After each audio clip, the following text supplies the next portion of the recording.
So, Dad, Mm-hmm. I'm starting a podcast with a friend of mine. What's that?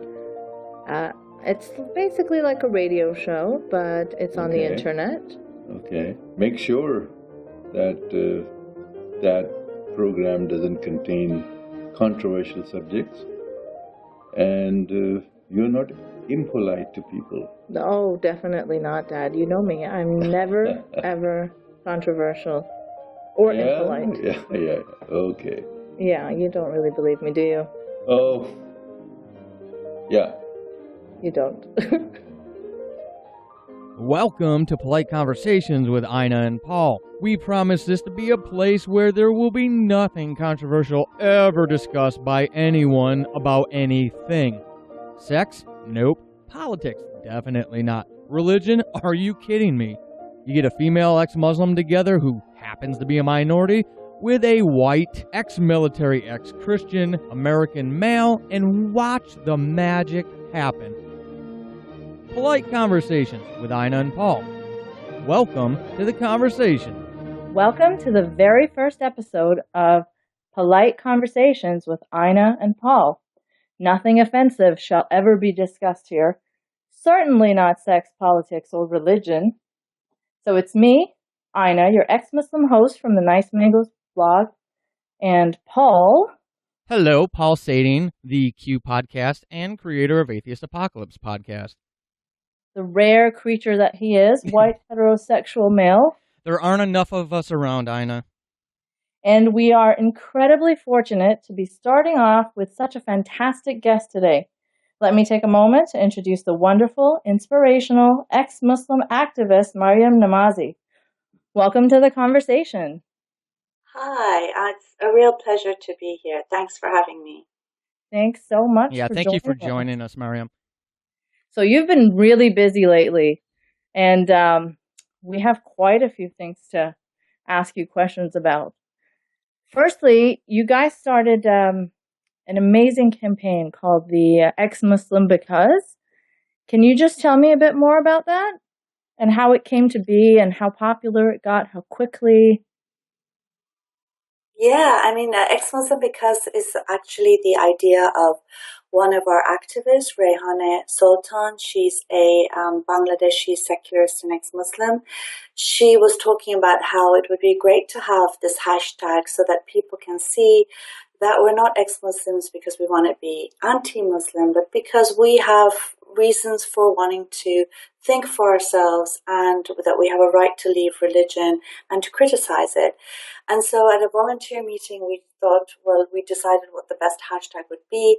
And we basically didn't really think that it would take off in this way. We thought we'd announce it a few weeks earlier and hope that by December 10th, which is International Human Rights Day, we would have enough, hashtags and people joining in so that we could showcase them and say, look, there are so many people out there.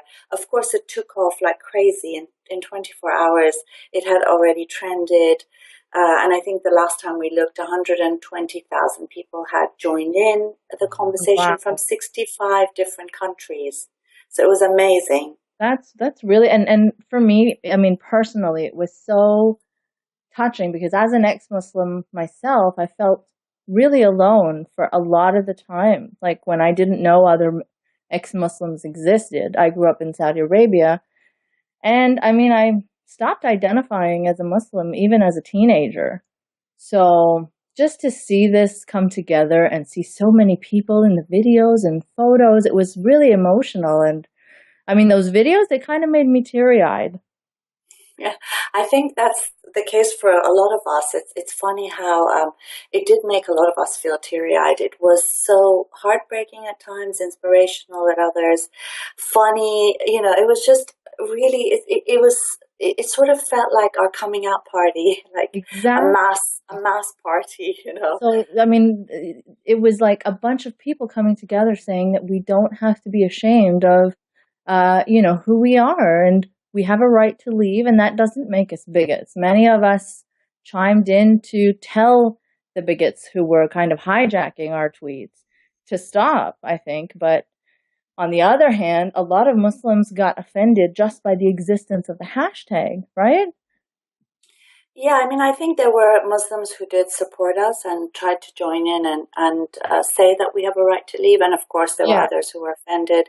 There were a lot of so-called left liberal progressives who were also offended, Right. on behalf of the so-called Muslim community. So that was very interesting. The BBC Trending and World Right. Service did a program on it, which it just really made me so frustrated to see how they had turned something that was so wonderful into something that was basically, not the right time, feeding into bigotry, xenophobia, and all of that, when actually it was just defending such a fundamental human right. Right. And one that they would support Christians for in Oh, a second. definitely. Well, and Maryam, for anybody who's not familiar with what happened and how it was portrayed, can you kind of give them an idea of how they presented it? Yeah, I mean, it's interesting because I went to their studios and we had a half an hour interview about the issues. And when they did broadcast it on BBC World Service, they had two Muslim men basically speaking about how it was not the right time, right after Paris, that it was feeding into bigotry against Muslims, and also that it was something that was not a helpful thing to do.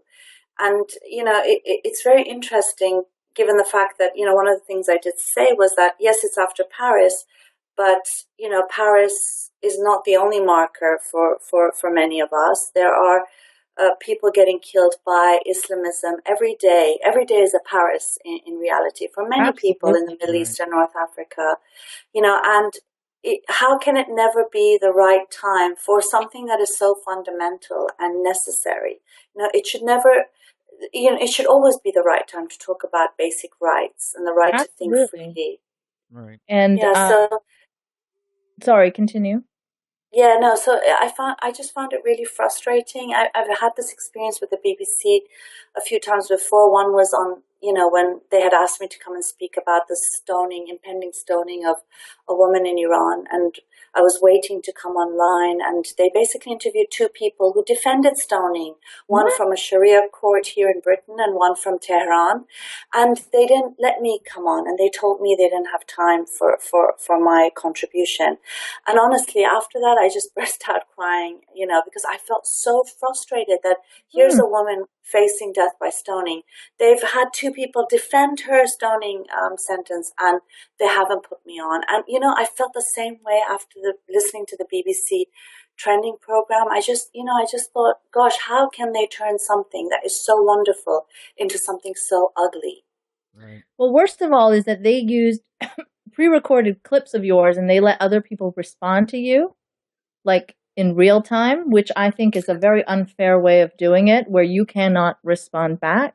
You're just a recorded clip and they can say whatever they want in response to what you said, but you can't Right. defend yourself. Yeah, and the thing is, if you look at BBC trending videos, they're not usually like that. They're pieces about something, and they oftentimes stand on their own. They're standalone pieces. It's interesting, whenever it comes to us, suddenly there needs to be balance and impartiality according to them, and usually it always ends up not in our favor, the sort of balance position, so-called, that they try to hold. What is Right. that And that creates that kind of atmosphere, Miriam? I mean, and I know I'm putting you on the spot with that, but I'm just curious because, living in America, we're not familiar with the lay of the land over there when it comes to these types of issues. What are the influencers? What are the drivers for the way that they, I don't know, with kid gloves, they take this kid glove approach to addressing these topics? No, I think it's an issue across the board here in Europe. I would think it's also something that I know is something that happens in Canada. I think it does happen to definitely. an extent in the U.S. as well, in North America. I mean, the idea behind it is basically that Muslims are seen to be a homogeneous community. Therefore, because they're seen to be a minority community that faces racism, any criticism of Islamism, which is actually the fascists, the fascists The and the right majority. wing. Yeah. Yeah. If you criticize the fascists or within Muslims, like the Islamists, or if you criticize Islam, it's seen to be the same as attacking a minority group, and obviously that's not the case. And so, I suppose any sort of criticism, with us saying we're ex-Muslims because we choose to think freely or for whatever reason, is seen to be bigotry against Muslims. And of course that's not the case. One, not all Muslims think as Islamists do. If they did, there would not be a single person alive on this planet. Absolutely. And second of all, there are many Muslims that are supporting us, even if they don't like apostates. They don't advocate their murder, and they don't go out and threaten people. So I sometimes very often feel offended on behalf of Muslims, even though I'm not even a Muslim myself. But, I'm offended on behalf of my parents and my family. And I think, my gosh, they're the loveliest people on earth. And, immediately they're equated with a movement that many of them have fled. That's why they live, across the world in many places. And it's also a movement that they've resisted in various ways, and now they're because of, in a sense, multicultural policies. They're sort of seen to be one and the same with those who have oppressed them. Right. It's so patronizing to just assume that all Muslims just can't handle criticism, because many of them can, and many of them fight the same things that, we as critics are fighting for, just maybe to a lesser degree or whatever, wherever they draw their line. But that diversity doesn't get recognized by this left, which is kind of racist in itself, I think, bigoted or racist, where they... Yeah, definitely. And it happens in Canada, it happens in the States. I mean, just look at Jon Stewart. I don't know if you're familiar on that side of the world with The Daily Show, but he's like a comedian. He had a late night talk show host, and he loves to mock religion, the far right, Christians, but when it comes to Islam, he completely, he welcomes Reza Aslan with the warmth of 1,000 suns or whatever, like when Reza Aslan's spouting complete nonsense. But when, a critic of Islam goes on, he's immediately guarded. So that double standard exists. And with me as well in Canada, the CBC has contacted me a few times and then mysteriously not had time to have me on their show, or, had the schedule bumped or something like that, because when they hear that I'm an ex-Muslim, they hear my views, when they vet me, they're not comfortable, because I'm supposedly some sort of bigot, even though I fight against against people who are anti-Muslim bigots all the time, but they put me in the same camp as them. So it's very frustrating. I can understand how you must feel when the BBC does that to you. Yeah, and I think it is something that's across the board. It's the media. It's also many organizations, of course, universities. I had a problem, for example, in Canada. I think, 15 years ago, a really long time ago, where I was a member of the Canadian Council for Refugees, and because I've done refugee rights work for 15 years previously, and we basically were like a coalition of groups defending refugee rights. Mm-hmm. And I posted an article I'd written about the reasons why refugees flee from Iran.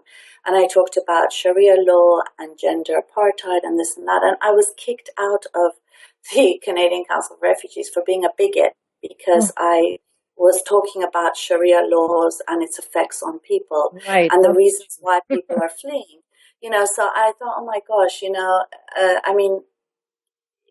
really, as you said, the bigotry is coming from them when they don't permit any dissent, and they feel quite free to have that right for themselves, but not for us. Yeah.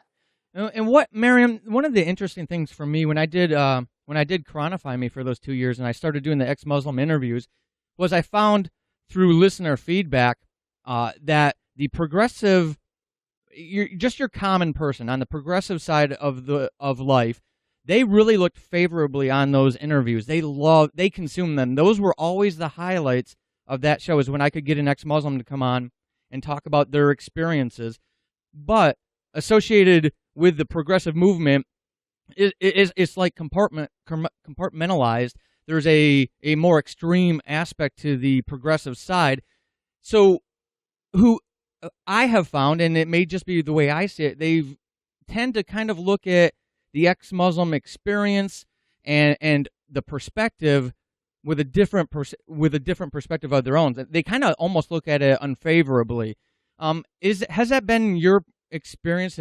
Is that how you have seen it as well? And do you have any insight for us as to why that is? Why people who associate with the more progressive values will, in the same breath, turn around and discount and disregard the ex-Muslim experience? Yeah, I mean, I think it's because, basically it's seen to be a sort of, you're causing trouble, aren't you? And if you look at the Muslim community as a homogeneous community, then anyone who's saying, well, I'm an ex-Muslim, I've left it, seems to be sort of causing trouble for a community supposedly that already has enough trouble, in a sense. And I think it all boils down to identity politics. It's no longer, fashionable to defend ideals and join political and social movements based on ideals. It's all now just, boiled down to identity. So if you want to be progressive, you show your loyalty and allegiance and support to an identity, the Muslim identity, and therefore anyone that sort of criticizes it or criticizes, anything associated with it, and we're not even talking about criticism of people, but of ideas or of religious right-wing movements, you're completely seen to be as, causing trouble, causing, more discrimination, inciting hatred. I mean, these are all the sorts of things I've been accused of. And I think it boils down to the fact that when you do subscribe to identity politics, you see a community as homogeneous. Those in power are the ones who therefore determine what the culture of that homogeneous mass is supposed to be. In this instance, it'll be the Islamists, the people who have state power or have influence in political movements. And so, in a sense, it's, allegiance to the Muslim community very often ends up meaning allegiance to Islamists. And we see that very clearly. You've got Stop the War Coalition defending, the Islamic regime of Iran, for example, George Galloway. A lot of the so-called left progressives are siding with the Islamists against us. And it's basically seeing all of us through the eyes of the Islamists. And it's so short-sighted, too, because if they intend to sort of stand up for the underdog, they completely skip out on the minorities within the minorities. And how is it that they just cannot see that? It's bizarre. Yeah, you're right. And I think part of it is they can't see it because the community is a homogeneous mass, according to them. So there are no free thinkers, there are no dissenters, there are no ex-Muslims. And if you say you're an ex-Muslim, you're a native informant, or you're, an Uncle Tom, or by the colonizers. Yeah, whatever they call us, every day. So, and it's basically, I think, multiculturalism as a social policy and identity politics has seriously warped the brains of generations of those who are on the left and who are seen to be progressive. And so they actually cannot see dissent, and because they see everything through the Islamist narrative. And that's why I think it's so important for us to show that dissent exists. We're actually doing a big service, not just to ex-Muslims, but for many Muslims who are also stifled by this homogenized view of the Muslim community. So I think actually what we're doing, we are often seen as troublemakers. We are seen as people who just provoke and go a bit too far. But I think, in a sense, we are going a bit too far for all of us, and not just for ex-Muslims. That's how progress has always happened, right? Like, interracial marriage didn't just become acceptable because people decided to be polite about it. People decided to challenge these bad ideas and say, no, well, human rights are human rights, and people deserve equality. And that's basically, what we're saying is we will challenge bad ideas. And it's so important to do that. It's important to go far. It's important to provoke in some situations. It's important to be blasphemous. and draw cartoons that are blasphemous, because without that, we'll never move ahead. Well, one of the things that I liked about what your work, Maryam, with that hashtag campaign is because it, you can fight these battles at policy level all day long, but you have to win it at the grassroots level. And I think that's what you all, Paul's perspective, that's what you all accomplished with that hashtag. As someone who is never a Muslim, I found myself invested in following that hashtag because of those, the personal anecdotes that, that impact of a single human being, a single voice multiplied thousands of times over. That was very powerful. And I think that was a big win for you all. Definitely. Yeah, definitely. Yeah. I mean, I agree. It is important to provoke and to challenge. I do agree that, blasphemy and apostasy, when it's banned and illegal, it should be celebrated, and it should be done every day as a way of normalizing it and pushing the boundaries as far as possible. I think if we look at this hashtag, and even before that, a few years ago when the Council of Ex-Muslims was established, since then, it's not actually a very long time. I think it's 8 years now that we've been formed. We have now so many ex-Muslim organizations, local groups, and people speaking up as ex-Muslims in a way that would have seemed impossible only 7-8 years ago. And so I think all of, this sort of provocation, I know oftentimes we're criticized for it, just leave it be. You've left, don't make a big fuss about it, and you won't need to be threatened. That's what the Islamists will often tell us. Yeah. But also there are some in the ex-Muslim so-called community, and I say community because, again, we're not all the same as well. We have people who are bigoted and on the far right, as well as people who are on the left and in the center, and just like any other group of people, so but I think actually that this what's in time, it's proving that it is right to do this, and as you said before as well, Aina, is that this is the way you change things, you push boundaries. It's uncomfortable, of course, very often. It's seen to be going overboard, being too provocative. But eventually, we're seeing that, it does make a huge difference. And it makes a huge difference very, very quickly compared to trying to do it quietly behind the scenes. I don't think that ever really works. Right. And speaking of making a difference, I think you made a huge one with your recent talk at Goldsmiths University, where the Islamic Society decided to try to stop you from being allowed to speak, and they released a statement, and weirdly the Feminist Society released a statement in support of the Islamic Society, the LGBT Society. You were still brave, you went on, and you were still heckled, harassed. They were sitting in the front row, these people from the Islamic Society. They were one even pulled the plug for the projector, I believe. Can you describe how it was just to talk in the face of all of that?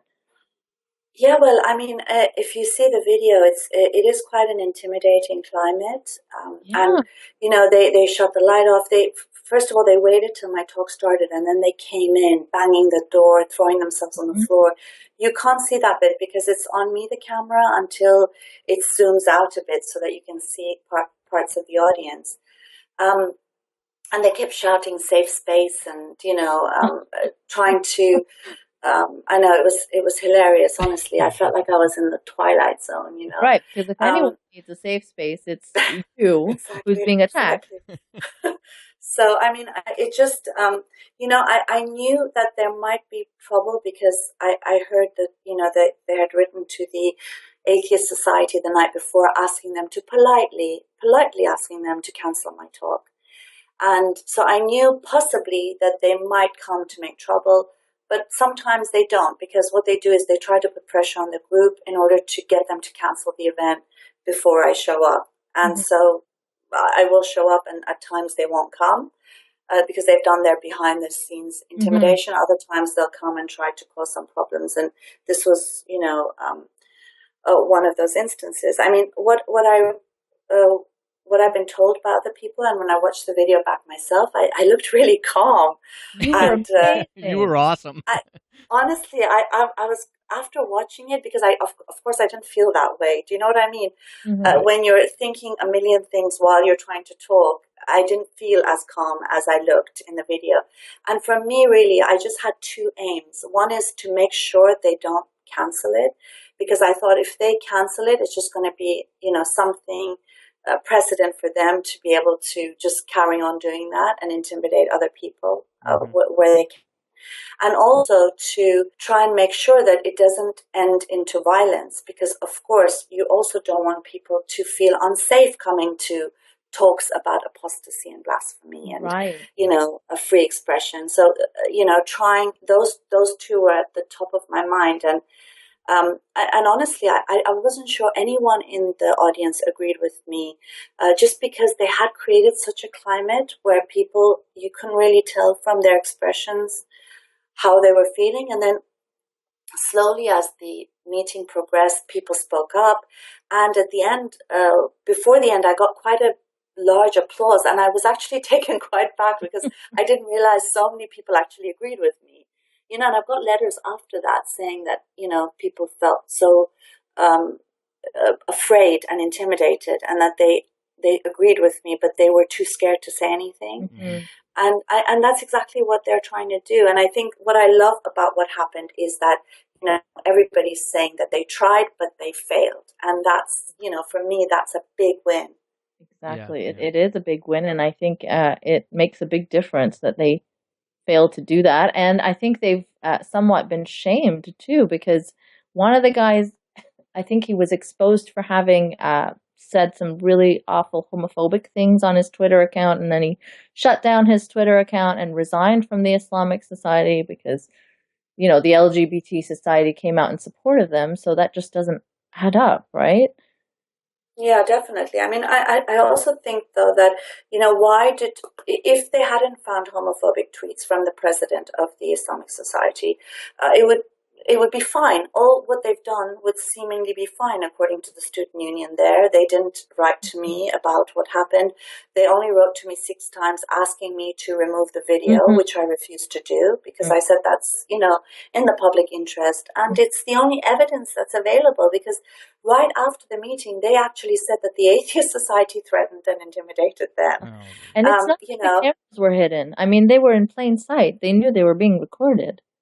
yeah. No, of Right. course, and they also recorded sections of it and posted it even before we posted the video. So obviously they had no problem with videotaping. And they did it with their private phones, whereas ours was a visible camera, So they wanted to basically take only sections of me, shouting at the guy, telling him to leave, and wanted to make it seem like we were the ones who attacked them, basically. So when the video came out, I think it's very clear for everyone except for the student union there, which has issued a statement saying that they've concluded their investigation and that both societies may face disciplinary action, and they're going to give them training on external student policies and safe space policies. So, And that's so basically, ridiculous. To treat them both the same when one is clearly the aggressor here. I don't understand why they can't, acknowledge that. Out of morbid curiosity, Maryam, what was their rationale and justification for requesting that you not post or take down the video? They said it's because of the privacy of the students, So what I said is that it was a public meeting. It was implied consent, given the fact that there is a video, is in plain sight, and everybody saw that it was being recorded. And what's interesting, I mean, they also complained to YouTube at least 20 times, because it was posted on our Bread and Roses TV program channel.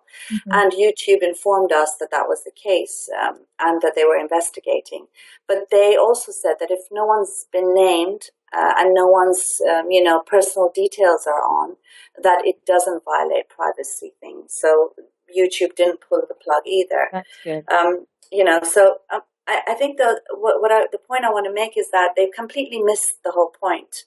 As has this whole scandal over the president's homophobic tweets. Had those tweets not be found, it would have just been business as usual for them. Mm-hmm. And it's still going to be business as usual for them, because they'll just find another homophobic president. Yeah. What they're missing is that actually the Islamic Society, one of its aims is homophobia and misogyny, because it's not a regular, ordinary Muslim student organization. It is very much an Islamist organization. That's my opinion on this. And I think what they're missing is the fact that they've had speakers like Hamza Sortsis, who has spoken out against homosexuality, who has said that beheading of apostates is a painless way to be killed. Right. And, obviously he's speaking from his And he was perspective. on Ashley Madison too, if I'm not mistaken, right? Yeah, exactly. Yeah.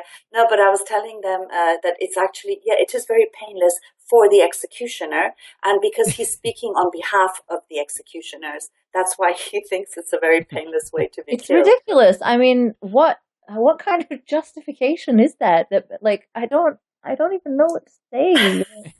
How can you I know justify beheading people? But what I want to say is that this organization is doing all that. They found some tweets from him. He's the fall guy, basically, and they're just going to carry on as usual. And obviously, the student union has decided they're not really going to take anything seriously enough. Right. So in a sense, I think also the real story here is their apostate phobia. And this is a real phobia because it's about people, not about a religion or belief, which is, it has nothing to do with bigotry against people like homophobia or xenophobia. Now, Geeta Sahgal, who's the head of the Center for Secular Space, she was actually the person who was fired from Amnesty International for criticizing their relationship with caged prisoners. Right, I remember. Because they're like defending defensive jihad and that sort of thing. They support the Taliban. Now, actually, one of the speakers at this Goldsmiths Islamic Society was the head of caged prisoners, Muazzam Beg. But what Geeta said just the other day was that, she went and spoke at Goldsmiths and there was no problem. Why was it a problem for me? Because I am an apostate in their eyes. You know what I mean? And that's a story that still people are not really touching, because it is still the no-go area. Right. They can talk about homophobia because that is an acceptable form of bigotry, and rightly so. But the phobia, the hatred, the incitement to hatred, and the incitement to violence against apostates is the story that is still not really being reported anywhere. Absolutely. And I mean, just in their statement, when the Islamic Society wrote and said that, just a few of her Islamophobic statements, just a few examples of her Islamophobic statements, she labeled the niqab, a religious symbol for Muslim women, a flag for far-right Islamism. And she went on to tweet that they are body bags for women. So these are examples of how awful you supposedly are. Right? And yeah. Well, what's interesting is that I have every article and every statement I've ever made on my website. And even out of context, you know how every time you talk to them, they say, it's been taken out of context. Well, even out of context, they cannot find a word I've said or a thing that I've done that's bigoted. Even the examples that they're giving are criticisms of what I think are tools for the suppression of women.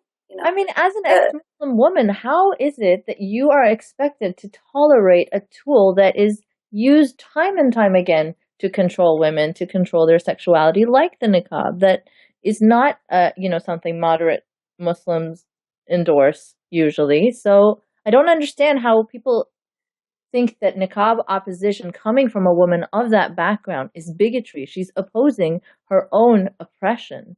Yeah, but I think that's what's happened, isn't it? That's the whole, the Twilight Zone place that we're in, that it's become such that even when you criticize, something that you were, I had to wear the veil, for example, in Iran. The veil is compulsory in Iran. Still, we're not allowed to criticize it because everything is seen through Islamist eyes. And what's interesting is they're using the language of tolerance, safe space, incitement to hatred, this and that. Exactly, to actually promote their own intolerance, against women, against homosexuals and gay people, against free thinkers and dissenters. And of course, when you look at the niqab, there are so many Muslims who are opposed to it. Even the Absolutely. veil is so contested across the Middle East, North Africa, South Asia, So many countries that it's banned it. ridiculous. Muslim countries have banned it in the workplace and, different situations, while driving. I don't understand, why um, any challenge to it in the West is seen as bigoted when clearly even Muslim countries are, sometimes opposed to it. So, Yeah, I mean, I definitely, yeah, definitely. And I think that's where, for me, I feel a betrayal really because I know the Islamists are fascists. For me, I don't expect anything for them. I don't expect better from them. mm-hmm. But when a feminist society and an LGBTQ plus society, Yeah, they side with them, then I say, look, this is a politics of betrayal, and I demand an apology from them. definitely. What got me angry was their siding with the Islamic Society, not what the Islamic Society did. Yeah. And I think what they have done is obviously Islamists are to blame for what they do. But what many of these people who consider themselves left and progressives and liberals have done is given the language and the justification and the legitimization for Islamists to wreak havoc across the globe, as well as, in many cities across Europe.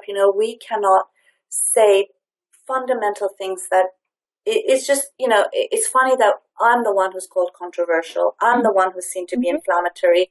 Well, I'm not calling for anyone's death. I'm not calling for anyone to be hurt or Yeah. discriminated against. I'm actually saying everyone has a right to religion. They also have a right to be free from religion. If Yeah. anything, it shouldn't be controversial. And the fact that it is just shows how much the Islamist narrative has taken hold amongst those who are supposed to be on our side. Mm-hmm. Yep. And I mean, like on a normal day, you'll see feminists fighting against slut shaming and stuff like that. That what women wear doesn't define what they are or what they do. It should not depend on men's lust to what they're wearing. Men are responsible for keeping their own lust in check, and women are not responsible for that. Right? So they'll fight for that on like a Western plane, but when we fight for that and say that we are not responsible for men keeping their lust in check, it is not us that should be covered. We're deemed bigots. And also we're told that the veil is a tool for liberation. Right. It's like saying the chastity belt or foot binding or sati, throwing a woman on a burning fire. Yeah. These are so liberation. Anti-imperialist expression, female rebellion. Yeah. Right. Moving on a little from that, we were talking a bit about Islamism and how it's a far right movement within Islam, and the Western left can't seem to see that. But a bit about the far right in the West, I find that a lot of legitimate critics of Islam can't seem to distinguish between far right criticism of Islam and Muslims, which lumps all people in together, and then legitimate criticism of the ideology and bad ideas. And I'm finding that I'm seeing an increase in far right supporters, anti-immigrant sentiment, even in like the online atheist scene. Are you finding that recently? Yeah, I think it's very worrying. I think, I think before I say that though, I want to say that I think any criticism is legitimate in the sense that people have a right to express their feelings and beliefs. I do think though, I also don't even feel like hate speech should be limited because I think a lot of religion, for example, is hate speech against apostates and women and so on and so forth. And I think hate speech can be quite subjective. I mean, a lot of people will say what I say is hate speech, but I do think obviously that incitement to violence is a very different thing. And that's where we should be looking at Islamic societies and the far right in what they do. But I think if people don't see the difference between, let's say, our criticism of Islam and Islamism, and the far right's criticism, I think it's because they might have an affinity with the far right, to be quite honest. Yeah, And I think that is I do interesting. know. I do notice that, especially if someone says, "Oh, there's no left, there's no right, there's no far right, we're all in it together." Well, Mm-mm-mm. hold on, no, I'm sorry, no, we're not. Yeah. Because for me, I think if I'm anti-Islam, as I'm anti any religion, or anti-Islamism, as I am anti all religious right Mm-hmm. movements, whether it's the Buddhist right or Mm-hmm. the Hindu right, Mm-hmm. the Christian right, and so on, the Jewish right. It's because I want to defend citizenship rights, universal rights, and equality. For example, it's not because I want to defend my religion or my Western civilization vis-a-vis the savages, the Right. other. Right. Right. Um, and what's interesting is, though the left that we don't agree with, the regressive left, as some would call it, because I'm very much firmly on the left myself, and Mm-hmm. the far right, though they seem to think that they disagree, they're actually using the same analysis of the situation. They're both seeing the Muslim community as homogeneous. Mm-hmm. So with this regressive left sees it as homogeneous, and therefore they side with the Islamists.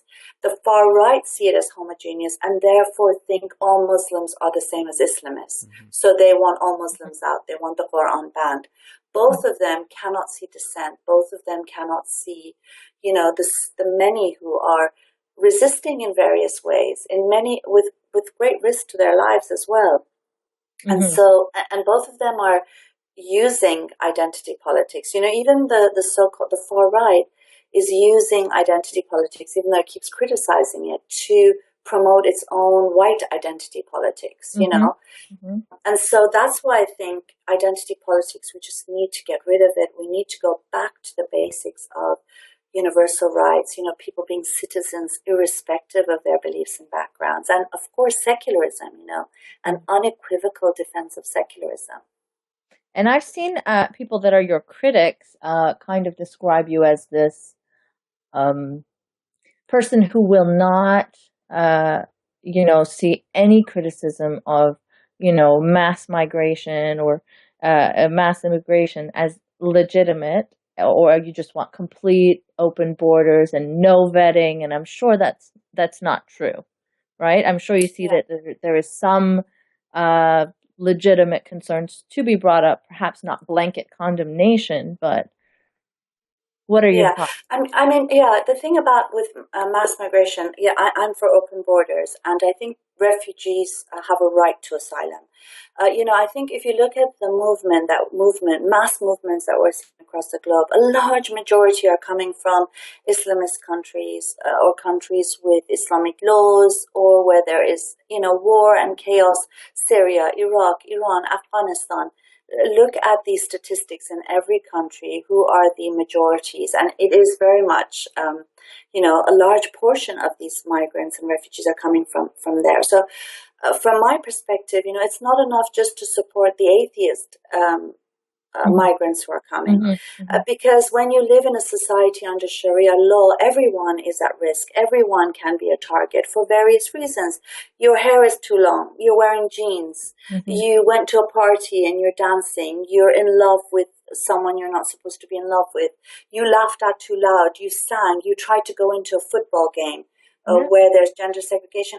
Everything is a criminal offense. Yeah. They are against 21st century life. And so there are ordinary people, not necessarily political, not necessarily atheists, might be Muslim, might not, who are constantly being pushed back and suppressed by Islamism. So my point is that there's, the people who are fleeing have a legitimate reason for fleeing. A vast majority do. And also that, this is a democratic way of saying no. They are, the only way people have in the face very often of guns and bombs and decapitations and Sharia courts, kangaroo courts, is to vote with their very feet and to leave. And we know that leaving is not an easy thing. If anyone who's listening has left, Mm-hmm. it's hard. You leave everything behind. You leave everyone behind. A reporter asked me for video footage from when I was young. Well, I don't have it. I don't have it. We left everything behind. You leave and you go and you're Yeah. treated like crap and you're stopped at borders and you don't know when you're going to be able to find a place where you can manage to set roots and feel like you belong. It's Right. not an easy thing to do. Plus, with the closed borders, it is an impossibility for many people to leave. They're literally dying trying to get out. Mm-hmm. So my point is that it's a right, there's the 1951 Convention for Refugees, the 1967 Protocol. Asylum is a human right, just like the right to life is a human right, just like the right to food is a human right. My point is that you cannot decide who gets rights based on whether you like them or not, and it's as simple as that. You don't like someone, you can't deny them access to a hospital. You can't deny them access to, child welfare provisions just because you don't like this child. He's too naughty. Mm-hmm. What I want to say is that you shouldn't be making restrictions and conditions upon a right. Yeah. Mm-hmm. Nonetheless, though, when people come, we're all fingerprinted. Our identities are verified. We're asked 1,002,000 questions, to be able to even get any sort of identification. We know there are lots of checks and lots of questions and information that's required and goes back and forth. Sometimes the process takes very long. So obviously, that is part and parcel of things. But what I want to say is that when you start saying that I only want those refugees who are the good Muslims, the ones that I like, How can you even figure that out, first of all? Exactly. It's subjective. And second of all, you can't place your restrictions on people based on what you think. And that's where I say that this is where the far right narrative is coming into the picture. You're not necessarily far right if you say this. You're concerned about immigration. It's not necessarily racism, but when it's brought in in the debate to decide on the fate of those who are most vulnerable, there is a underlying racism there. And for me, I think I can't bear to see children drowning in the sea, as I'm sure a majority of people can't bear it, which is why we've seen so much outpouring of support of refugees and asylum seekers, despite the constant propaganda against them in the media and by governments. Yeah. Because there is this human connection when you see people just trying to survive. But again, that's not saying every refugee is good, in the same way that not everyone who's white and British is wonderful.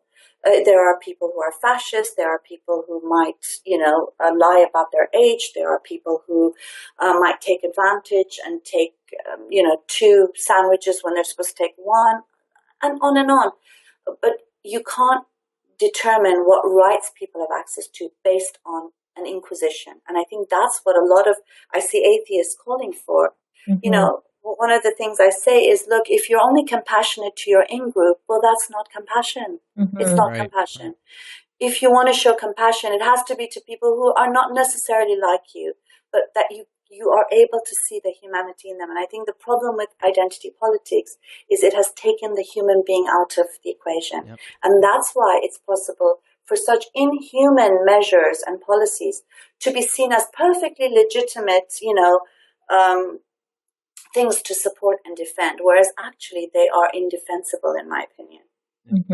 I mean, I agree with you on almost, well, a lot of that stuff, because as an immigrant myself, my dad was a refugee from the partition of India.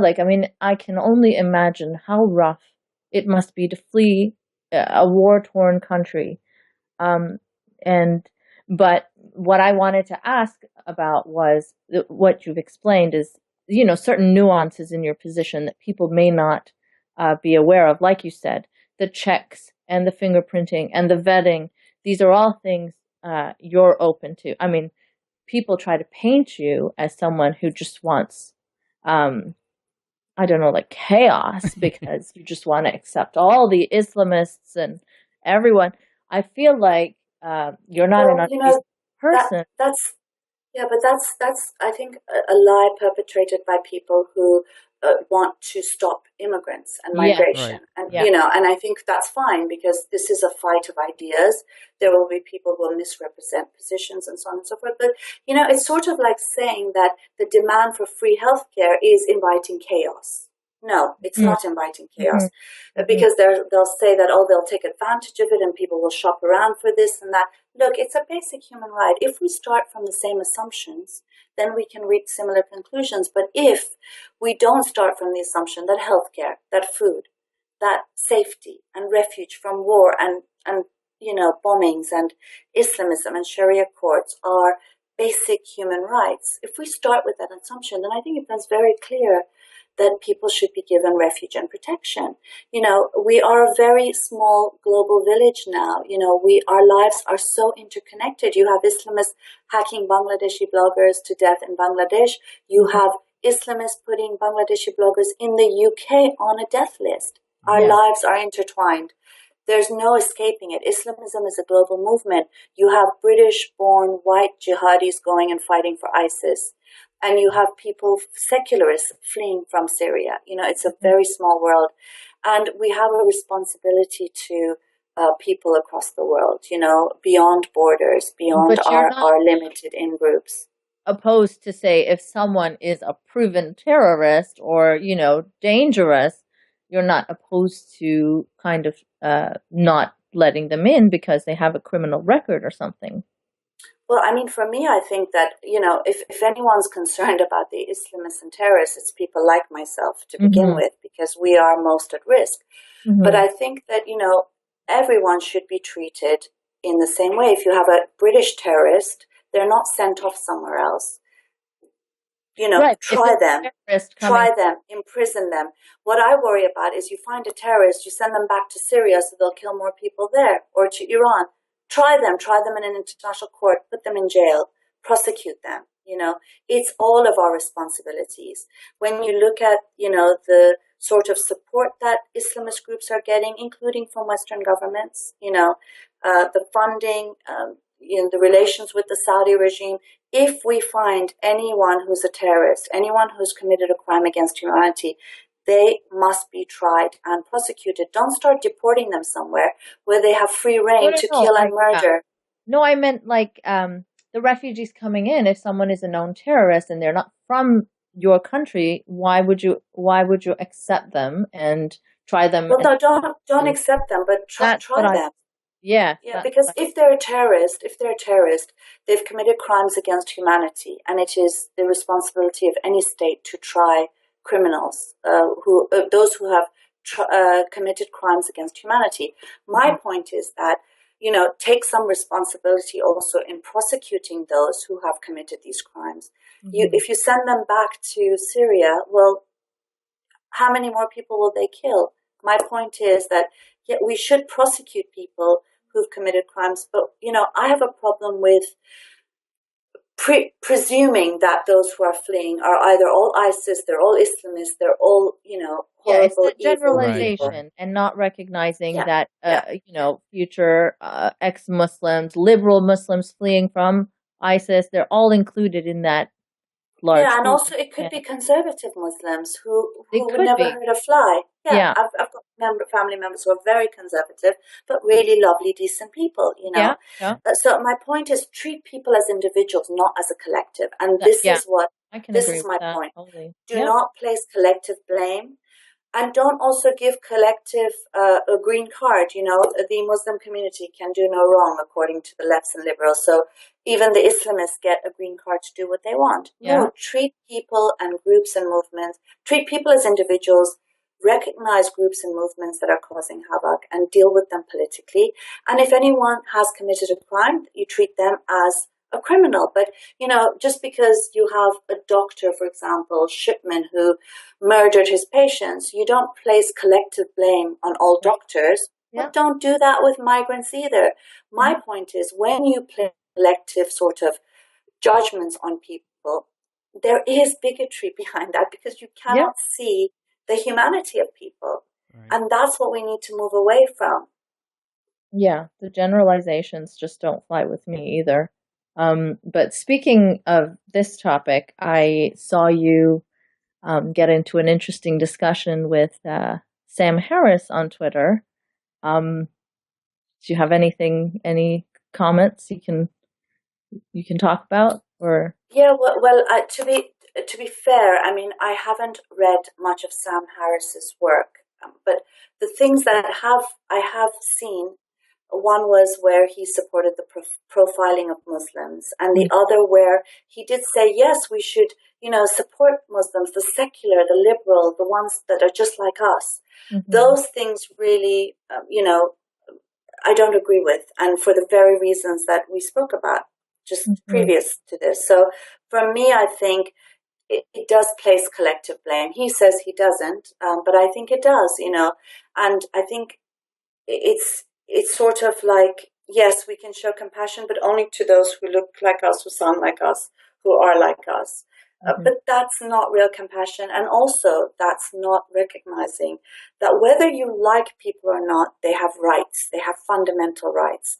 Whether you like religion or not, as we know, people have a right to religion. And whether you like it or not, people have a right to be free from persecution and to be able to live in some sort of safety, even if they're, Muslims, or, even if they fled from what very often people think are, those, Muslim territories where they're all barbarians and savages, whereas of course we know that's not the case. There's so much dissent and resistance in countries that are ruled by Sharia law or Islamic states. In fact, I think that there's so much resistance. That's why the Islamists need such violence, such indiscriminate, brute violence. If everyone agreed with them, why would they need to be decapitating people and throwing them off buildings and segregating women and putting them in mobile body bags? There is this sort of resistance and dissent, particularly since there's so many young people like in Iran, for example, 70% are under 30. Well, of course, it's just logical that there's going to be huge amounts of resistance and dissent. So for me, I feel, very uncomfortable with this sort of line, but I also feel very uncomfortable with the sort of perspective that seems to say that we're not allowed to criticize, the leaders, whoever they may be.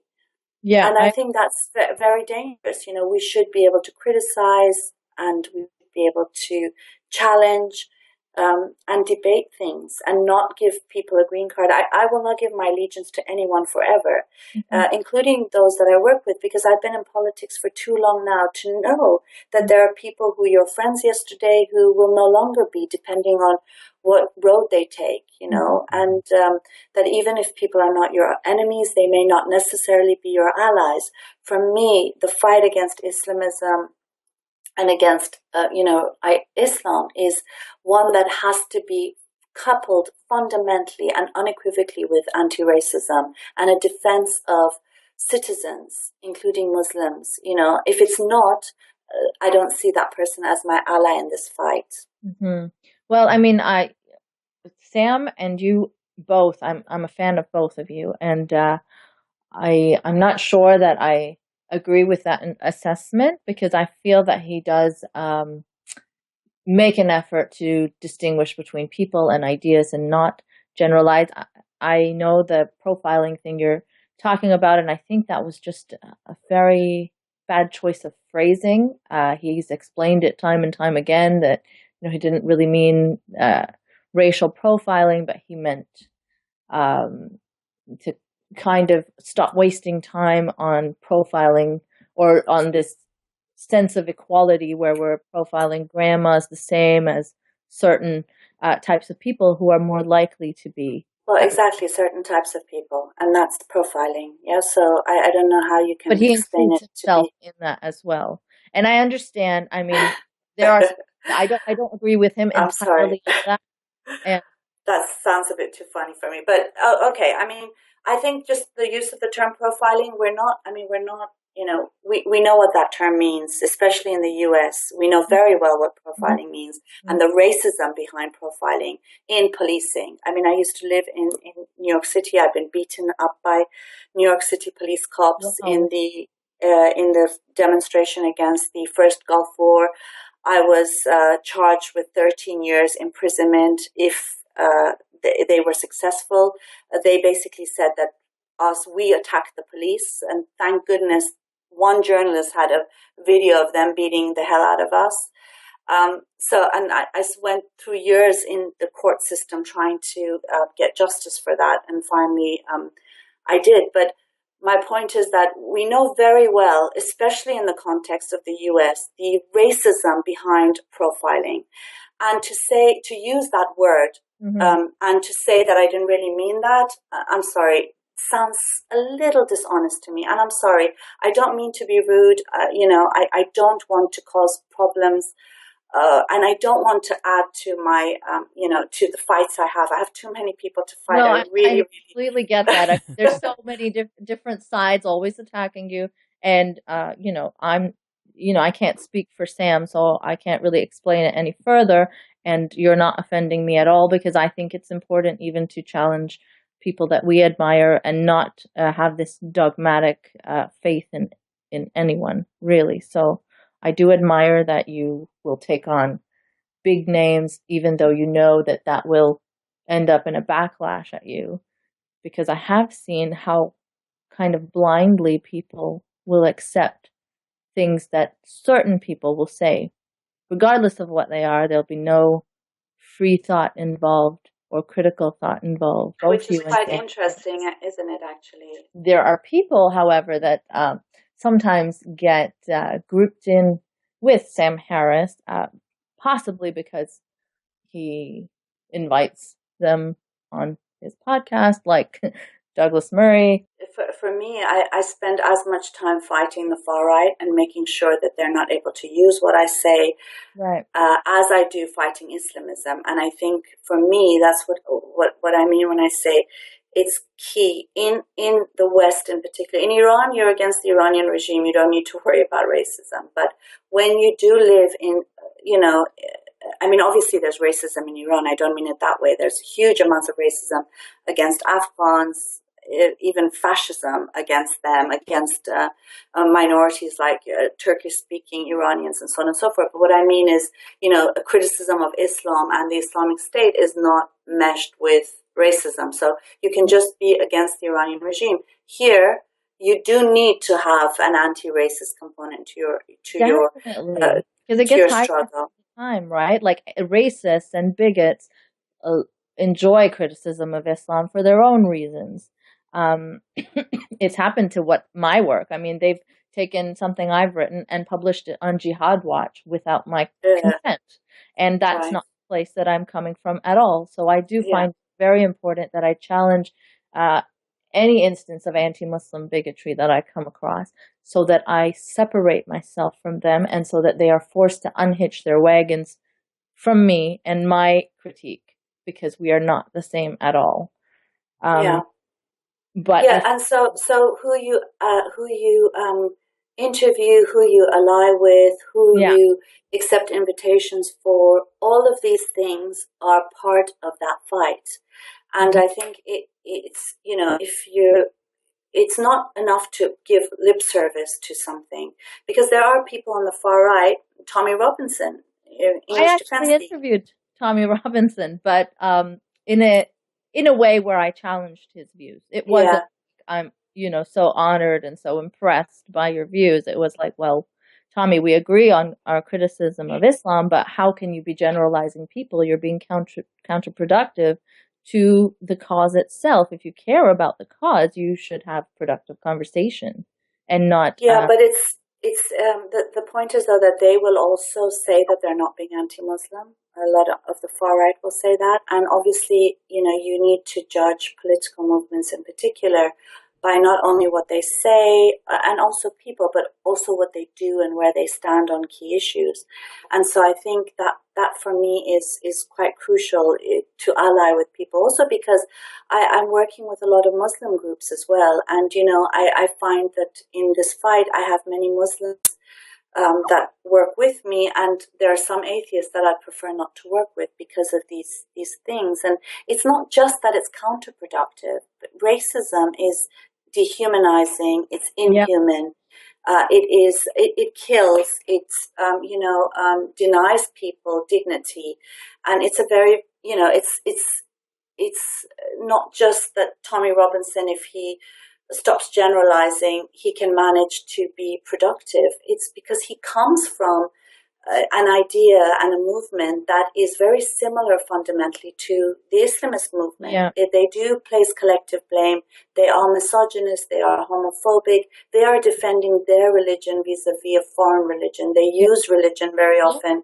So in all of those instances, I think we can never have a productive Tommy Robinson, unless, of course, he becomes an ex-fascist. Right, which I had Just thought. like, So that's why I extended, right, yeah. patience. Like I thought when he left the EDL, I had hope, and I wanted to chat with him and try to show him that there's all kinds of Muslims and ex-Muslims, and perhaps it would have some impact, but clearly it didn't.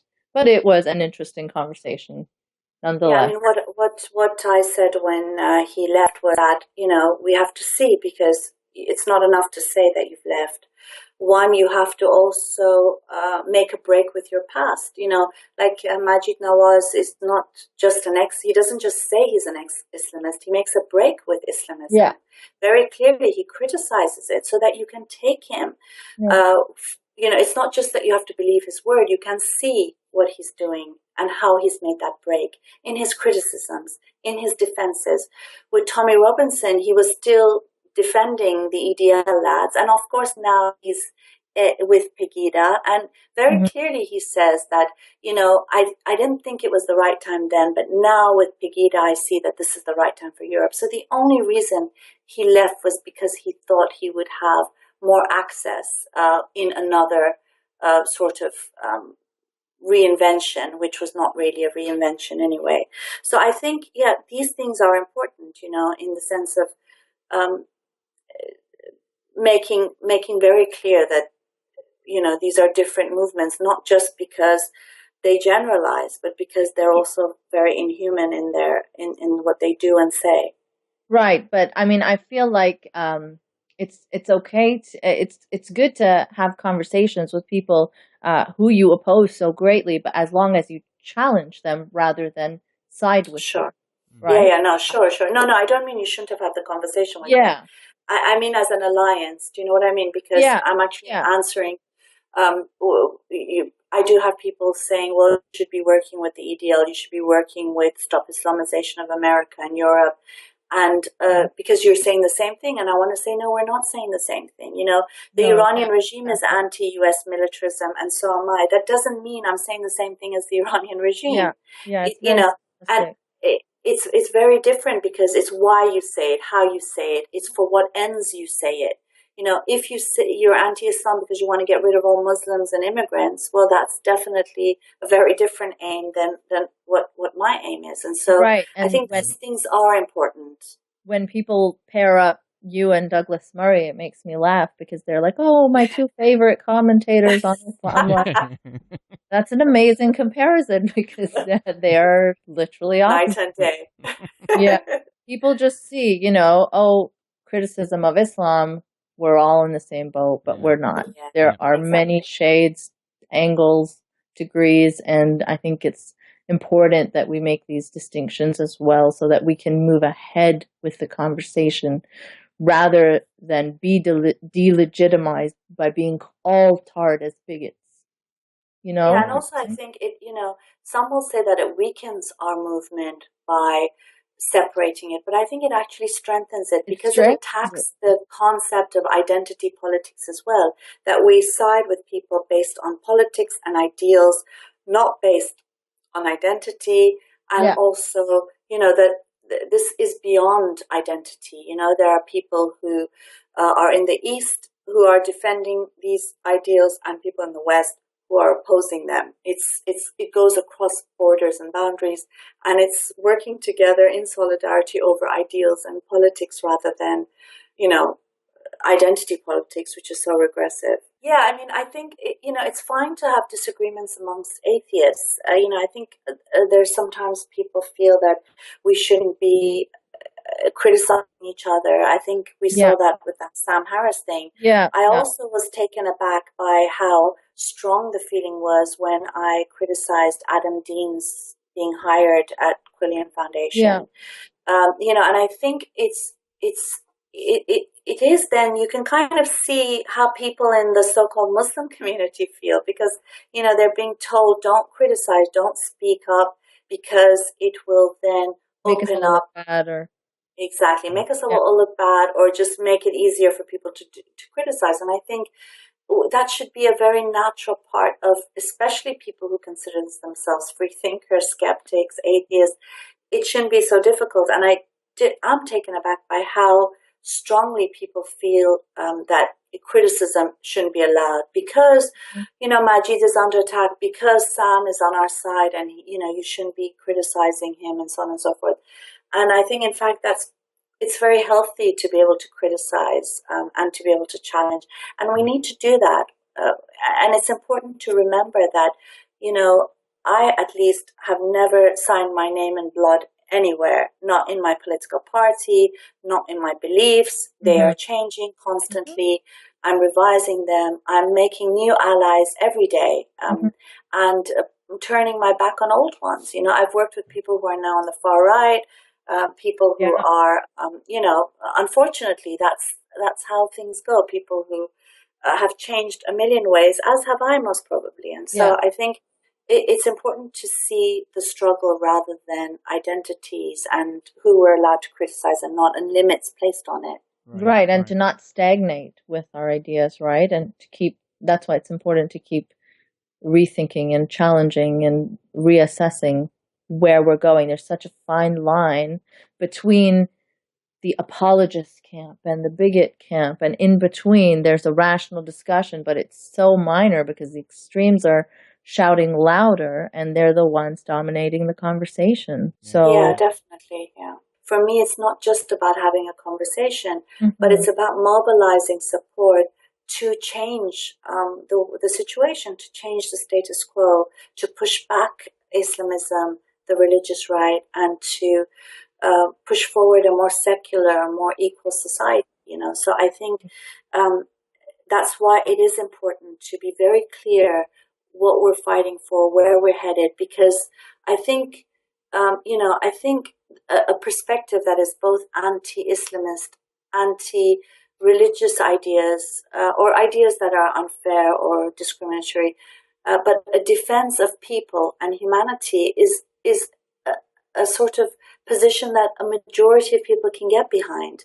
And that's why I think it's really important to be very clear in drawing the line against any sort of collective blame or bigotry, because it is what will help make this the mass movement that it is. But unfortunately, I think it's still, not as visible as it needs to be. And we all need to work towards making it visible, making it stronger, and hopefully bringing it to some sort of success. I think this is a great place to wrap up. And if there's anything else you wanted to add or say or promote. Yeah.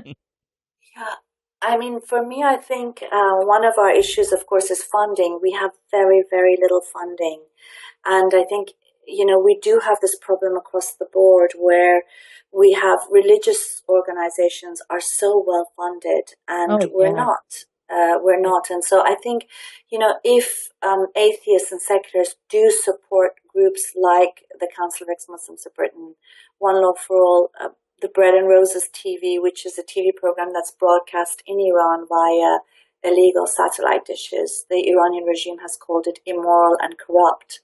And it promotes that is a good reason to support exactly. So exactly, so it's sort of like, that sort of support really, we need to see a lot more of it, because a lot of the barriers we face is, of course, financial. And the other thing is because it's not just the threats and intimidations we get, but it's everything, we do is an uphill battle. If we want to have an event, we were going to have an art exhibition against hate, both hate against Muslims as well as hate against ex-Muslims, and the gallery pulled out because they're too afraid.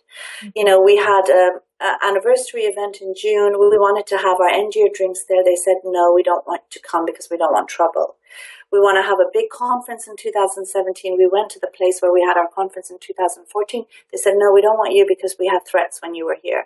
Yeah. So, it's an uphill battle even to hold a meeting. For us, nothing is simple. Not holding a meeting, not,